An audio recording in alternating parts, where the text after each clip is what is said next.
PSG Fan TV, bonsoir à tous. Quel match extraordinaire qu'on a pu assister au Parc des Princes pour cette dernière journée avant cette trêve internationale. Magnifique. Quel joueur est ressorti de ce match? Quel joueur pour toi est ressorti de ce match? Alors il y a vraiment deux matchs pour moi. Entre la première mi-temps et la deuxième, il se passe pas mal de choses. Après voilà, si je dois ressortir un top, pour moi, Verratti nous fait énormément de bien. Thiago Silva, on l'oublie en première mi-temps, il nous sauve aussi. Forcément, bon, Mbappé et Neymar qui a vraiment fait le boulot, surtout en deuxième mi-temps. Comme tu dis, il y avait pratiquement deux matchs en un. Une première mi-temps assez compliquée, avec des cartons jaunes en tu et en voilà. Et une deuxième mi-temps extraordinaire, que des actions côté parisienne. Que vois-tu par la suite et c'est l'Olympique Lyonnais quel est leur problème face à nous finalement? L'année dernière 2-0, cette année 5-0, cumulé ça fait 7-0, qu'est-ce qui se passe? Alors il y a beaucoup de choses.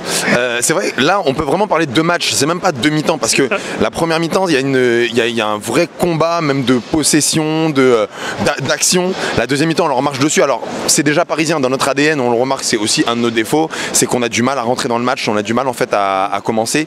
Là on a commencé lentement, après on a commencé à prendre un petit peu de rythme, on a la chance d'avoir en fait un penalty à un moment assez intéressant.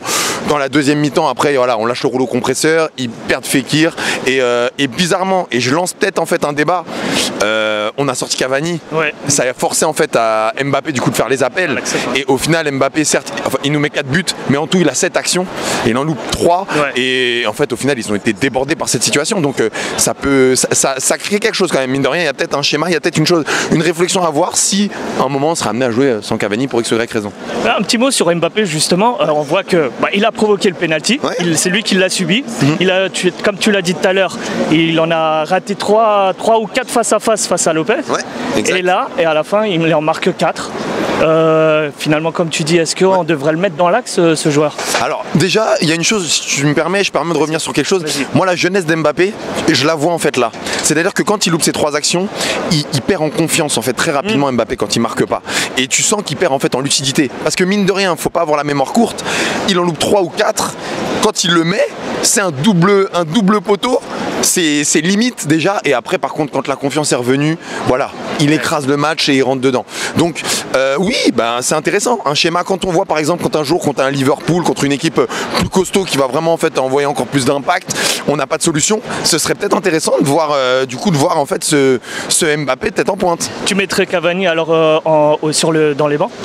Pourquoi pas, parce que si à un moment tu as besoin de vitesse, parce qu'en fait quand on y repense, ça nous arrivait en fait assez souvent sur des gros matchs, je veux dire, ça sert à rien de lui faire une balle en profondeur à Cavani, on sait qu'il n'a pas la vitesse. Ah, là il y a un mec qui avait la vitesse et mine de rien, on a vu que ça a fait la différence. Surtout que le bloc lyonnais était assez haut, donc à mon avis il y avait de l'espace pour Mbappé, ça a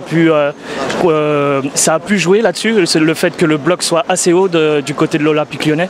Oui, ils ont pris ce risque-là parce qu'ils savaient, voilà, avec Dembélé, Touzard, voilà, la bataille du milieu, on l'a clairement perdu ce soir, hein. Même en deuxième mi-temps, hein, on l'a perdu cette bataille. Sauf Verratti qui faisait vraiment le boulot, Marquinhos pour moi il était un petit peu à l'eau sur ce match, mais franchement ouais, non, c'était quand même construit et je trouve que ça méritait vraiment voilà, qu'on pousse, qu'on aille de l'avant et je trouve qu'on a fait vraiment le boulot. Un mot sur notre défense, on n'encaisse pas aujourd'hui, cette journée également. Quel est le joueur qui est ressorti de cette défense qui a dominé en tout cas les attaques lyonnaises? C'est Kipembe? Non, je rigole. Mais heureusement on l'a pas trop vu. Il n'y a rien à dire, moi Thiago Silva, je suis fan. Quand je repense à l'année dernière, il y a des gens qui disent ouais il a bien fait de pas jouer contre le Real et tout, je comprends pas. Moi ce joueur, je le regarde et je suis vraiment fan de lui. C'est propre ce qu'il fait, il sait faire monter son bloc. Bernat a été un peu limite, franchement un petit peu en dents de scie. Meunier n'a pas été trop mis en danger, mais non franchement Thiago Silva c'est le patron et respect à lui, honnêtement respect.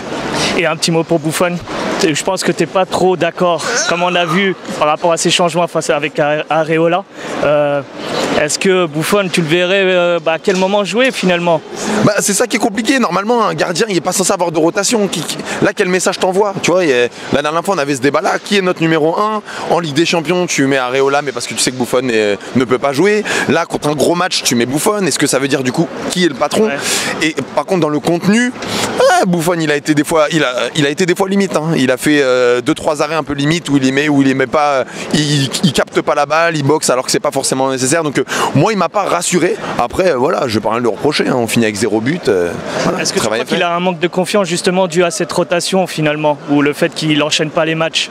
C'est Monsieur Gianluigi Buffon. Donc je pense pas qu'on puisse parler de confiance. Par contre, parler de manque de rythme, peut-être. Ouais. Peut-être un manque de rythme. Au bout d'un moment, ça peut jouer. Très bien. Bah, je te remercie encore. Merci. C'est bon. À bientôt.